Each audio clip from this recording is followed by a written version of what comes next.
اور اس کے علاوہ اب جا کر سائنس نے بتایا کہ جس سمندروں کے اندر بھی والکانوز جو ہیں وہ پھٹتے ہیں اور لاوا جو ہے وہ نکلتا ہے. تو اگر اب ہم قرآن پاک کی آیت کو دیکھیں تو اس میں اللہ تعالیٰ نے قسم کھائی ہے کہ سمندروں کے اندر جو جب وہ پھٹتے ہیں تو ظاہر ہے وہ گرمائش بڑھتی ہے کیونکہ والکانوز کے اندر تو لاوا ہوتا ہے تو سمندر کا پانی گرم ہو جاتا ہے. تو سورہ طور میں اللہ تعالیٰ قسم کھا رہے ہیں کہ ابلتے ہوئے سمندر کی قسم، یعنی کہ اتنے چھوٹے سے ایک جملے کے اندر آپ دیکھیں کتنا بڑا راز چھپا ہوا ہے. اسی لیے کہا جاتا ہے کہ قرآن پاک میں غور و فکر کرو. اب ہم آگے بات کرتے ہیں کہ لوہا، کہتے ہیں کہ جی لوہا جو ہے وہ زمینی دھات، مطلب لوہا کہیں پیدا نہیں ہوتا. تو اگر ہم سورہ حدید میں دیکھیں تو اللہ تعالیٰ نے اس میں کہا ہے کہ ہم نے لوہا اتارا سے مطلب کہ لوہا معدنیات جس طرح دوسرے معدنیات ہوتے ہیں پیدا ہوتا ہے وہ نہیں ہوتا. اور سائنس نے یہ بتایا کہ 5100 کلومیٹر نیچے جب جاتے ہیں تو تب وہاں پر لوہا پایا جاتا ہے. اور اگر ہم دیکھیں کہ سورہ حدید میں اللہ تعالیٰ نے یہ بھی کہا کہ لڑائی کا سامان ہے، ہم نے تمہارے لیے لوہا اتارا جو لڑائی کا سامان ہے. اب جو پہلے زمانے میں جو دھاتوں سے ہم لوہے سے ہی بناتے تھے سارا سامان، اب بھی لوہا بہت استعمال کیا جاتا ہے ہر اس چیز میں جو کہ ہتھیار ہم استعمال کرتے ہیں. تو اس طرح کی چھوٹی چھوٹی چیزیں ہیں کہ جو ہم اگر غور کریں تو کسی نے بہت پہلے ایک بات یہ بھی کہی تھی کہ قرآن پاک میں یہ بھی پورا بیان ہے، اس کے بارے میں مجھے اتنا پتہ نہیں ہے لیکن میں نے سنا تھا کہ قرآن پاک میں ذکر ہے کہ اس میں یہ کہا گیا ہے، مفہوم یہ ہے کہ تم آسمانوں کو نہیں چھو سکتے اگر تم سلط کے ذریعے جا سکو. سلط جو ہے وہ تیر کو کہتے ہیں، اور آپ دیکھیں کہ جو بالکل سیدھا جو راکٹ ہم پھینکتے ہیں اوپر آسمان میں وہ ایسے تیر کی طرح ہی بنا ہوا ہوتا ہے. تو بہت ساری ایسی چیزیں ہیں جن کو ہم نے کبھی سوچا نہیں، جن کے بارے میں، لیکن وہ لوگ جو کہ شاید مسلمان بھی نہیں ہیں، بہت سارے ایسے لوگ جو کہ قرآن پاک پہ ریسرچ کر رہے ہیں، اس کا جو ہے اس کی پڑھائی اس طرح سے کر رہے ہیں کہ وہ نئی نئی چیزیں دریافت کر رہے ہیں، اور نشاندہی جو نشانیاں ہمیں بتائی گئی ہیں ان نشانیوں کو لے کر وہ پوری کائنات کے اندر ریسرچ کر رہے ہیں اور نئی نئی وہ چیزیں دریافت کر رہے ہیں جو ہمیں 14 سال پہلے اللہ تعالیٰ نے قرآن پاک کے ذریعے بتا دی گئیں، جو نبی پاک صلی اللہ علیہ وسلم نے اپنی احادیث میں بتا دی گئیں. تو ہم دیکھتے ہیں کہ اب یہ سائنس جتنی ترقی کر رہی ہے وہ ترقی تو قرآن پاک میں کتنے سالوں پہلے ہی بتا دی گئی تھی، اور اب ہم ڈھونڈ رہے ہیں یہ نشانیاں. ہمارے ساتھ موجود ہیں مفتی نور رحمانی صاحب، ہم ان سے بھی پوچھتے ہیں کہ آپ کا اس بارے میں کیا اظہار رائے ہے. نحمد و نصلی علی رسول الکریم، اما بعد، فاعوذ باللہ من الشیطان الرجیم، بسم اللہ الرحمن الرحیم. تمام تعریفیں اللہ سبحانہ و تعالیٰ کے لیے، اور درود و سلام اللہ کے رسول، ہم سب کے آقا، ہم سب کے مولا تاجدار مدینہ حضور محمد مصطفیٰ صلی اللہ علیہ وآلہ وسلم. سائنس اپنے ارتقاء کی منازل بلند، یعنی کہ محنت کر رہی، بتدریج آگے بڑھ رہی ہے. تو سائنس اپنے ارتقاء کے منازل طے کر رہی ہے اور انتہا پہ ذات مصطفیٰ کھڑی ہے. کیا بات، سبحان اللہ. تو قرآن مجید فرقان حمید جو بتا رہا یہ خالق اور مالک نے ہے. لوگ ڈھونڈ رہے ہیں، علم کا مطلب ہوتا ہے جاننا، تو جتنا جانتے جا رہے ہیں اتنے اس کائنات کے بنانے والے کے قریب ہوتے جا رہے ہیں. سبحان اللہ. اور کائنات کا جو محبوب ہے اس کے بھی قریب ہوتے جا رہے ہیں. بقا یہ کہ ہم رسول اللہ صلی اللہ علیہ وسلم کی تعلیمات کے مطابق زندگی گزاریں. آج الحمدللہ 16واں سپارہ ہم شروع کر رہے ہیں، اور اس کی سٹارٹنگ میں حضرت موسیٰ کلیم اللہ اور حضرت خضر علیہ السلام کا مکالمہ ہے. اچھا. حضرت خضر علیہ السلام کہتے ہیں کہ دیکھو موسیٰ، جن رازوں کا مجھے علم ہے ان رازوں پر آپ صبر نہیں کر سکیں. یعنی اللہ کے کچھ نیک بندے ایسے ہیں، کائنات کے راز اللہ نے ان کے دل میں اتارے ہیں. کچھ نبیوں کے پاس اس کائنات کے راز ہیں، جیسے ابراہیم علیہ السلام کو اللہ نے کائنات کے راز بتا دیے تھے، اور تمام عالمین کے راز اگر کسی کو پتا ہے تو مصطفیٰ کریم صلی اللہ علیہ وآلہ وسلم. تو حضرت موسیٰ کلیم جو عمر ہے وہ بھی حضرت خضر علیہ السلام کی بہت لمبی، اس لیے ہم دعا کرتے ہیں اللہ آپ کو عمر خضر عطا فرمائے. موسیٰ علیہ السلام اور خضر علیہ السلام مکالمہ کر رہے ہیں. موسیٰ علیہ السلام کہتے ہیں انشاءاللہ مجھے صبر کرنے والوں میں سے پائیں گے. کہا ٹھیک ہے، ساتھ چلیے. ساتھ چلتے ہیں تو حضرت خضر علیہ السلام ایک کشتی میں بیٹھتے ہیں. کشتی والے ان کو لے کے جاتے ہیں. وہ جیسے ہی اتر رہے ہوتے ہیں تو کشتی میں سوراخ کر دیتے ہیں. موسیٰ کلیم اللہ کہتے ہیں یہ کیا کیا؟ خضر علیہ السلام کہتے ہیں میں نے آپ سے کہا تھا نا آپ خاموش رہیے گا، صبر کیجیے گا. پھر آگے جاتے ہیں تو ایک بچہ ہوتا ہے خوبصورت سا، اس کو قتل کر دیتے ہیں. تو یہ کیا کیا آپ نے؟ ایک ناحق قتل کیا. کہا میں نے آپ سے کہا تھا کہ آپ خاموش رہیے گا. پھر آگے جاتے ہیں تو گاؤں والوں سے کھانا مانگتے ہیں کہ ہم مسافر ہیں، ہمیں کچھ ہماری مدد کی جائے، ہیلپ کی جائے. تو جتنے گاؤں کے لوگ تھے وہ منع کر دیتے ہیں. وہاں ایک دیوار گر رہی ہوتی ہے اور دیوار کو وہ سیدھا کھڑا کر دیتے ہیں. اب یہاں میرے دل میں ابھی یہ بات آئی، کچھ چیزیں ایسی ہوتی ہیں جس کو ہم سمجھتے ہیں ہم برباد ہو گئے، ہم ختم ہو گئے، مگر وہ اللہ کی حکمت عملی ہوتی ہے. اللہ برباد نہیں بلکہ ہمیں آباد کر رہا ہوتا ہے. کیا بات. کبھی کبھی درخت جب آگے پیچھے نکل رہے ہوتے تو مالی کاٹ دیتا ہے، اور مالی جیسے ہی کاٹتا ہے وہ درخت مضبوط ہو جاتا ہے، اور ان کے نیچے جو چھوٹے پودے ہوتے ہیں وہ بھی بڑھ جاتے ہیں. اسی طرح انسان جب پریشانی، تکلیف، آزمائش میں ہوتا ہے تو اللہ تعالیٰ تھوڑا سا کاٹ جھاٹ کرتا ہے اور انسان اس میں کامل ہو جاتا ہے. موسیٰ کلیم اللہ اب بتاتے ہیں، حضرت خضر علیہ السلام بتاتے ہیں کہ دیکھو کشتی میں سوراخ اس لیے کیا، آگے بادشاہ کے لوگ تھے، وہ اچھی کشتی کو چھین لیتے، اور میں نے سوراخ اس لیے کیا تھا تاکہ آپ کی کشتی محفوظ ہو جائے. اس کے بعد لڑکے کو میں نے اس لیے قتل کیا تھا، یہ بڑا ہو کر اپنے ماں باپ کو کافر بنا دیتا. کسی کے بچے کا انتقال کر جاتے ہیں تو وہ چھوٹے بچے ماں باپ کو جنت میں لے جاتے ہیں. کبھی کبھی اللہ تعالیٰ اس لیے بچوں کو اپنی بارگاہ میں بلا لیتا ہے. جو دیوار گر رہی تھی وہ یتیم بچوں کی تھی، اور ان کے آباء و اجداد 7 نسل اوپر نیک لوگ تھے، ولی تھے. اور اس میں کہا کہ ان کے والد، ایک روایت میں ان کے والد ولی تھے، اور دیوار کے نیچے ان کا خزانہ موجود تھا. حضرت ذوالقرنین علیہ السلام کے حوالے سے یہ بات ہے کہ اللہ سبحانہ و تعالیٰ نے ذوالقرنین علیہ السلام کو زمانے کی بادشاہت دی. وہاں ایک لوگ تھے، اچھا یہاں بھی میرے دل میں ابھی یہ بات پڑھتے ہوئے آتی ہے، وہاں لوگ تھے وہ تکلیف میں تھے، آزمائش میں تھے. اگر آپ اللہ سے سچی دعا کریں گے تو اللہ کسی نہ کسی کو مددگار بنا کر بھیج دے گا. اور اللہ تعالیٰ مدد انسانوں کی صورت میں فرماتا ہے، یہ ذہن میں رکھیے گا. جب آپ اللہ سے کامل یقین رکھیں گے، اللہ سے دعا مانگیں گے، تو اللہ نے مددگار کس کو بنا کے بھیجا؟ ذوالقرنین علیہ السلام کو مددگار بنا کے بھیجا، جس نے لوہا اور تانبا پگھلا کر ایک ایسی مضبوط دیوار بنائی کہ یاجوج اور ماجوج وہاں موجود ہیں. جب اللہ چاہے گا قرب قیامت میں تو وہ باہر نکلیں گے. آخری آیات میں یہ بات بتائی جا رہی ہے، سارے سمندر سیاہی بن جائیں، سارے درخت قلم بن جائیں، اور پوری زمین کاغذ بن جائیں، وہ رب کی شان بیان نہیں کر سکتے. اب سورہ مریم شروع ہو رہی ہے.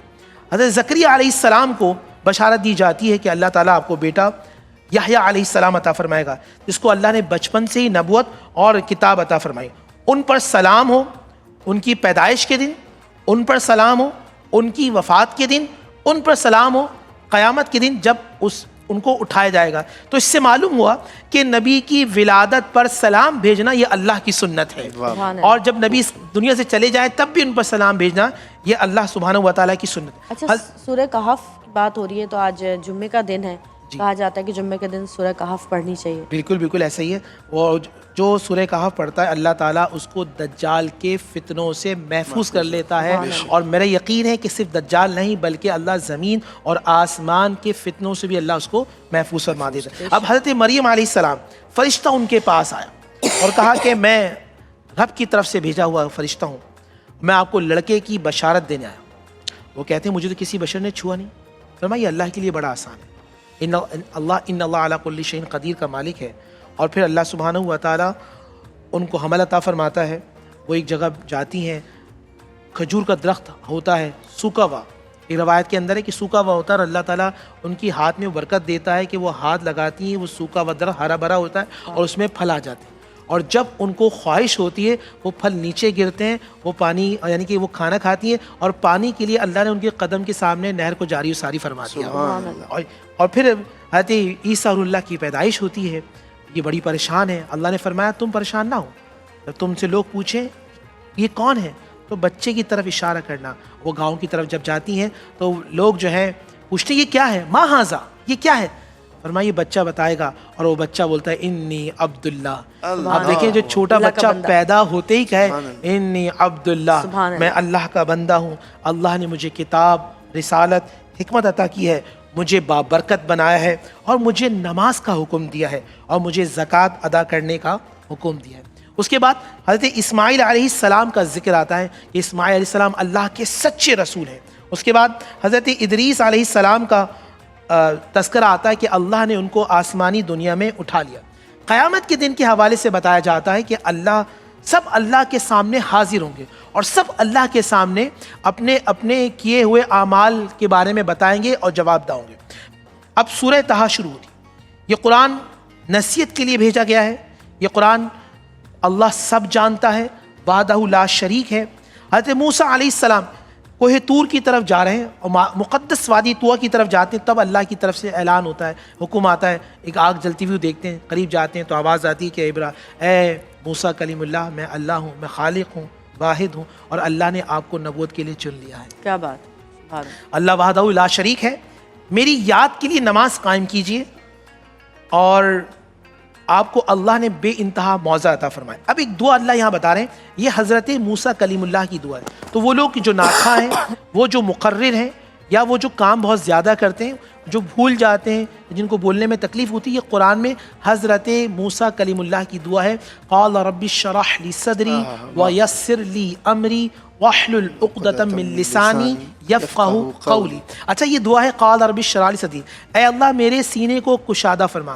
موسیٰ کلیم اللہ وہ ہیں جو مانگتے ہیں تو دیا جاتا ہے. میرے رسول محمد رسول اللہ وہ ہیں جن کے بارے میں قرآن کہتا ہے الم نشرح لک صدرک, اے مصطفیٰ کیا ہم نے آپ کا سینہ کشادہ نہیں فرما دیا. تو میرے نبی وہ ہیں. اور پھر یہاں موسیٰ علیہ السلام کو حکم دیا جاتا ہے کہ اپنی نالین مبارک اتار دیں تاکہ مقدس وادی آپ کے قدموں پہ لگے, آپ مقدس ہو جائیں. اور میرے نبی جب عرش معلیٰ پہ گئے معراج کے دن تو حکم ہوا اے محمد اپنی نالین پہن کے آئیں تاکہ عرش افضل والا ہو جائے, تاکہ افضل عرش پر اللہ سبحانہ و تعالی اس کو مقدس بنا دے. تو یہ میرے حضور محمد رسول اللہ صلی اللہ علیہ وسلم. موسیٰ علیہ السلام کی پیدائش کے واقعات بیان کیے جاتے ہیں. فرعون جس کو ختم کرنا چاہتا تھا, اللہ نے ان کے گھر میں ہی پیدائش کروائی, اور اللہ سبحانہ و تعالی نے کیا کرم کیا کہ موسیٰ کلیم اللہ کو اللہ نے وہاں ہادی. اس کا مطلب یہ کہ جن کو اللہ تعالیٰ نوازے گا ان کو آزمائش, تکلیف, پریشانی کی بھٹی میں ڈالے گا, تب جا کے اللہ تعالیٰ کرم فرمائے گا. اور اب آخری بات کی جا رہی ہے, بڑا آج کا میسیج ہے. میسیج یہ ہے, اللہ فرما رہے ہیں جو ہماری یاد سے غافل رہے گا, سب سنیے گا, اس کے لیے میں اس کی معیشت کو یا مالی تنگی کر دوں گا, اور کل قیامت میں اسے میں اندھا اٹھاؤں گا. وہ ایک بندہ کہے گا پروردگار تو نے مجھے آج اندھا کیوں اٹھایا؟ تو اللہ کہے گا تم نے دنیا میں میری نشانیاں نظر انداز کی تھی, اس لیے آج میں تمہیں نظر انداز کر رہا ہوں. یعنی سب سے پہلی بات یہ ہوگی اگر آپ اللہ کے نافرمان ہیں تو آپ مالی تنگی کے شکار ہو جائیں گے. اور دوسرا یہ کل قیامت میں جب اللہ سب کو آنکھیں عطا فرمائے گا کیونکہ اللہ کا دیدار ہوگا, اور اللہ تعالیٰ کچھ لوگوں سے جو اپنی نظر رحمت ہٹائے گا ان میں سے وہ لوگ ہوں گے جو اللہ کو یہاں یاد نہیں کرتے ہوں گے, اور جو اللہ کے احکام کو چھوڑتے ہوں گے, اللہ کی باتوں کو چھوڑیں گے. کل قیامت میں اللہ ان کو چھوڑ دے گا اور شان بے نیازی سے کہے گا دنیا میں تم ہمیں چھوڑتے تھے, آج ہم تمہیں چھوڑتے ہیں. اللہ استغفار. آج بہت سارے لوگ کہتے ہیں دعا کریں اور ہماری یہ پریشانی ہے, ہمارے یہ ہم پہ یہ آزمائشیں ہیں, تو ذرا ان کی زندگی کو دیکھا جائے تو نماز وہ نہیں پڑھتے, دھوکے بازی وہ کرتے ہیں, جھوٹ وہ بولتے ہیں. یہ وہی بات ہے جو حضرت نے فرمائی کہ دین سے دوری ہے, نافرمانی ہے اللہ سبحانہ و تعالیٰ کی, پھر پریشانی. اعلیٰ حضرت ایک شعر ہے, جو تیرے در سے یار پھرتے ہیں وہ در بدر یوں ہی خوار, جو تیرے در سے یار پھرتے ہیں در بدر یوں ہی خوار پھرتے ہیں, در بدر یوں ہی خوار پھرتے ہیں. اس گلی کا گدا ہوں میں جس میں, اس گلی کا گدا ہوں میں جس میں مانگتے تاجدار پھرتے ہیں, مانگتے تاجدار پھرتے ہیں. کوئی کیوں پوچھے تیری بات رضا, کوئی کیوں پوچھے تیری بات رضا, تجھ سے کتے ہزار پھرتے ہیں, وہ سویلا لازار پھرتے ہیں. تیرے دن اے بہار پھرتے ہیں. سبحان اللہ بہت خوبصورت. اور چھوٹی سی بریک لیں گے, بریک کے بعد واپس آئیں گے. ہمارے ساتھ رہیے گا, دیکھتے رہیے گا پیارا رمضان.